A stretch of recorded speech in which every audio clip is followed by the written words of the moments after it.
हर घर में बनने वाली आम सी रोटी, कभी सोचा है कि इसके अंदर सेहत से जुड़े कितने गहरे साइंटिफिक राज छिपे हो सकते हैं? आज हम इसी साधारण सी दिखने वाली रोटी के पीछे के असाधारण विज्ञान को समझने वाले हैं। हम सब रोज ही तो रोटी खाते हैं, है ना? लेकिन सवाल यह है कि क्या हम सही रोटी खा रहे हैं? क्योंकि देखिए, हर रोटी एक जैसी नहीं होती।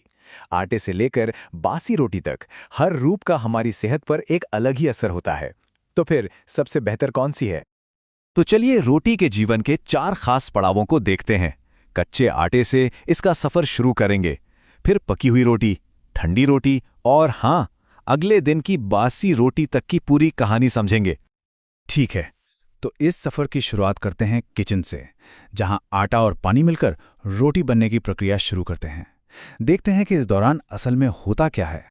सबसे पहली और सबसे जरूरी बात, कच्चा आटा या कच्ची रोटी कभी नहीं खानी चाहिए। क्यों? क्योंकि इसमें कुछ ऐसे तत्व होते हैं जो हमारे पाचन एंजाइम्स को अपना काम करने से रोकते हैं। मतलब ये पोषक तत्वों को शरीर में अब्जॉर्ब भी नहीं होने देते। तो ये स्टेज सिर्फ तैयारी के लिए है, खाने के लिए तो बिल्कुल भी नहीं। असली साइंस तो तब शुरू होता है जब रोटी तवे पर जाती है। तो जब हम रोटी पकाना शुरू करते हैं तो ये 3 खास स्टेजेस से गुजरती है। कच्चा रूप, फिर वो आधी पकी हुई अवस्था और आखिर में पूरी तरह से पकी हुई रोटी। चलिए एक एक करके इन तीनों को समझते हैं। अच्छा, ये वो स्टेज है जब रोटी तवे पर होती है, थोड़ी सफ़ेद सफ़ेद सी, जिस पर अभी भूरे धब्बे नहीं आए हैं। यहाँ एक बहुत ही ज़रूरी केमिकल प्रोसेस शुरू होता है, जिसे स्टार्च जेलेटिनाइजेशन कहते हैं। आसान भाषा में कहें तो गर्मी और पानी की वजह से स्टार्च एकदम मुलायम होकर पचने के लिए तैयार हो रहा है।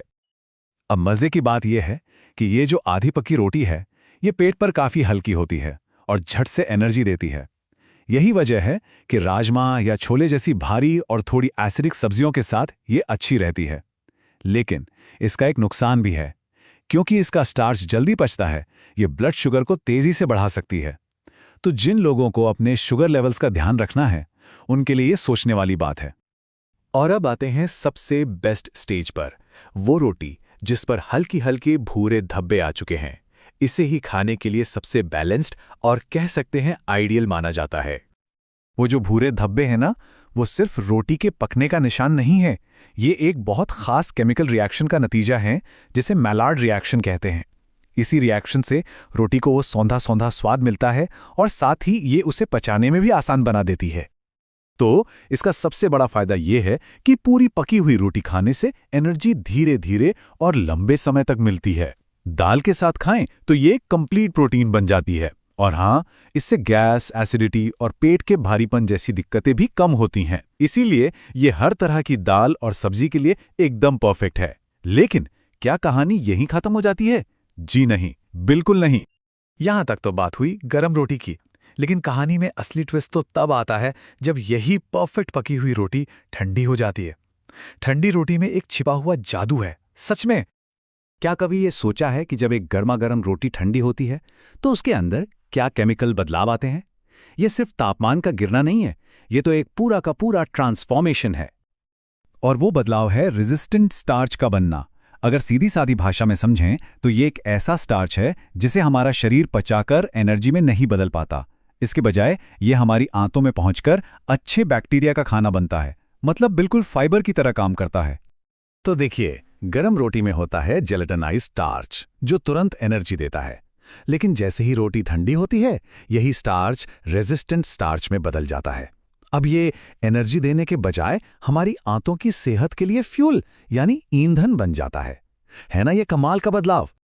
और इसके फायदे तो हैरान करने वाले हैं। रेजिस्टेंट स्टार्च की वजह से ठंडी रोटी ब्लड शुगर को धीरे धीरे बढ़ाती है, एसिडिटी कम करती है और पाचन को भी स्थिर रखती है। ये हमारे पेट के लिए एक सुपर फूड की तरह है, जो हमारे गट माइक्रोबायोम को पोषित करता है। और मज़े की बात यह है कि अगर रोटी को अगले दिन यानी बासी होने तक रखा जाए तो ये एक सुपर हीरो की तरह और भी ज़्यादा पावरफुल हो जाती है। पता है क्यों? क्योंकि समय के साथ इसमें रेजिस्टेंट स्टार्च की मात्रा और भी बढ़ जाती है। इससे पेट ज़्यादा देर तक भरा हुआ महसूस होता है, वजन कंट्रोल में मदद मिलती है और ये आंतों के लिए एक बेहतरीन प्रीबायोटिक बन जाती है। तो अब जब हम रोटी के हर रूप का साइंस समझ चुके हैं, तो चलिए ये भी देख लेते हैं कि किस रोटी को किस चीज़ के साथ खाना सबसे ज़्यादा फायदेमंद है। ये गाइड देखिए, बहुत काम की है। अगर तुरंत एनर्जी चाहिए तो छोले राजमा के साथ आधी पकी रोटी खा सकते हैं। एक बैलेंस खाने के लिए हर सब्जी के साथ पूरी पकी रोटी सबसे अच्छी है। और अगर ब्लड शुगर और पेट का खास ख्याल रखना है तो दही या मूंग दाल के साथ ठंडी या बासी रोटी से बेहतर कुछ नहीं।